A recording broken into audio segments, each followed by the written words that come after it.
Welcome back to News Across Nigeria, where we tell you what's happening currently across the Nigerian Federation. Thank you so much for staying with us. We'd like to remind you, though, that if you want to see all our top stories, you can find them on our website, and that's channelstv.com, and on youtube.com/channelsweb. Please visit m.channelstv.com anytime to view us live on your mobile device. You can also download the Channels TV app for Android, iOS, and Windows phones from their respective stores. We'd also like to encourage you to use the Eyewitness feature in the Channels TV app. If you have pictures or videos you'd like to share with us, just tap the application on your device, swipe to reveal the Eyewitness menu, and follow the instructions. Worried by the level of corruption that has pervaded every segment of the society, Kogi State Governor Yahaya Bello has vowed to stamp out the menace under his administration. Governor Bello, on the Democracy Day and 1 year in office of President Muhammadu Buhari, assures the people that his administration is not out to witch hunt, but to deliver on his mandate. The records and to highlight the points that since January 27th, 2016, Kogi State has been purposefully headed in a new direction, and we are making verifiable progress. We have had to resort to creative financial and social engineering to redistribute our meager federal allocation in the overall best interest of the citizenry. We have been able to stretch our purse to pay salaries, provide social services, and execute the very viable, visible infrastructural projects we have ongoing all over Kogi State. We are reforming the Kogi State civil service at the same time with the aim to make the business of governance fast and result-oriented. We had to clean up the civil service to determine genuine workers and remove corrupt elements. I assure our workers and that the screening exercise is on track, and the final result will satisfy the yearnings of every forthright person. We promise to prioritize workers' welfare, and we will continue to keep that promise. We are adopting the contributory pension scheme and a universal health care insurance scheme. The first tranche of the bailout fund from the federal government in the sum of 20 billion naira is safe and secure, and distribution will start soon. Kogi State Governor Mr. Yahaya Bello. To the southeastern part of the country now, the Anambra State government has held a retreat aimed at re-strategizing on the the state's development performance in the second half of the governor's first term in office. Governor Willie Obiano asked members of his cabinet to work as a team and ensure that decision-making and effective execution remains the hallmark of the administration. This is the third time the Anambra State government is holding its retreat. Governor Willie Obiano, accompanied by his wife, his deputy, and other members of the cabinet, gather to discuss new strategies on how to govern the state in the remaining 2 years. The retreat had 3 hours of breakout group sessions where members deliberated on crucial topics for development and excellence. We are looking at the structure now of our presentation. How is it going to look? At the end, they reconvened at the general forum where each team leader made their presentations. We felt that there should be public enlightenment campaign on the newly adopted POS election. It means that we take a decision today and it will take a month for it to be implemented. The governor highlights some of his achievements. What Anambra should know is that we are very much on course. We've been able to deliver in the first 2 years many things that we've already promised. 3 flyovers, in Oka, the longest bridge that across River Mabala, 280 kilometers, all fully done.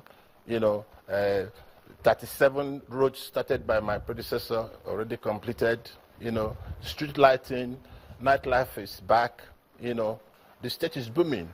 Attracted under 2 years over 4.3 billion investments into Anambra State in the areas of agriculture, trade and commerce, oil and gas, and industrialization. What we have done is to redesign, re-strategize in order to work on the remaining expectations so that we increase the level of experience for Anambra people. We've always had a direction, but this time is like we are going into the second half and we really want to be able to make better positive impact on the people. Rounding off, the governor urges the people of Anambra, both home and abroad, to contribute to developing the state and gave assurances of his commitment to playing his own part. And now, meanwhile, the Anambra State Command of the Federal Road Safety Corps has embarked on an awareness exercise to educate motorists and other stakeholders in the state about tires and its impact on safety on the roads.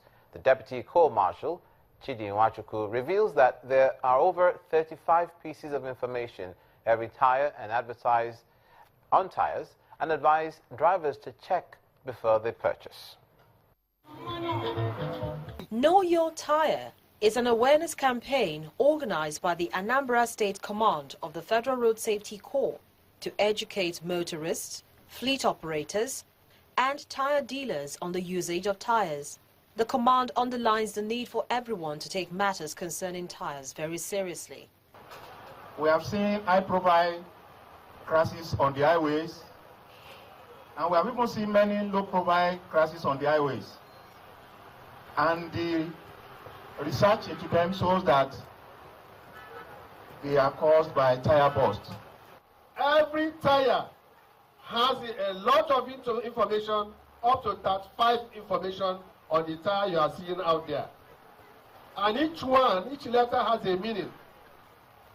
For you to know the gauge, it is written on the tire, it is written on the frame of the vehicle. So you must check and be sure what your gauge must be. While road safety officials put the rate of road accidents blamed on bad tires and bad roads between 2012 and early 2016 at about 10%, the Anambra State government says it is taking care of the part that concerns it, the repair of bad roads. We have the Road Maintenance Agency which are working day and night to see that the road maintenances are taken down to the grassroots or in the interior parts of the states of Anambra State.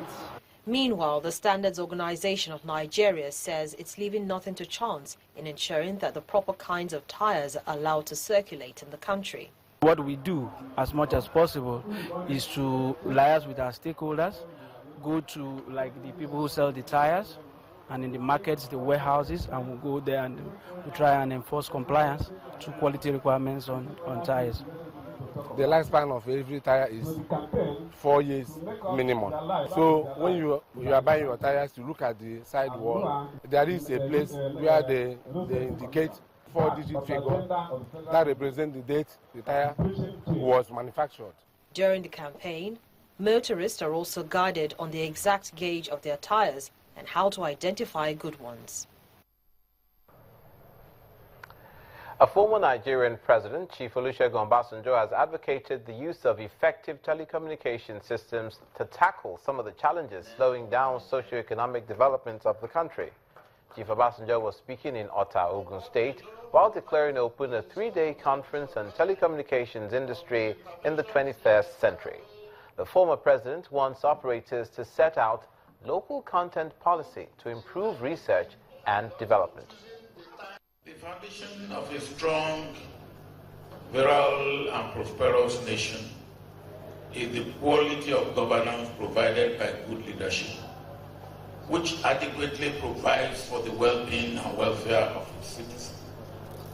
In today's world, information and communications technology is an important tool through which good governance can be structured.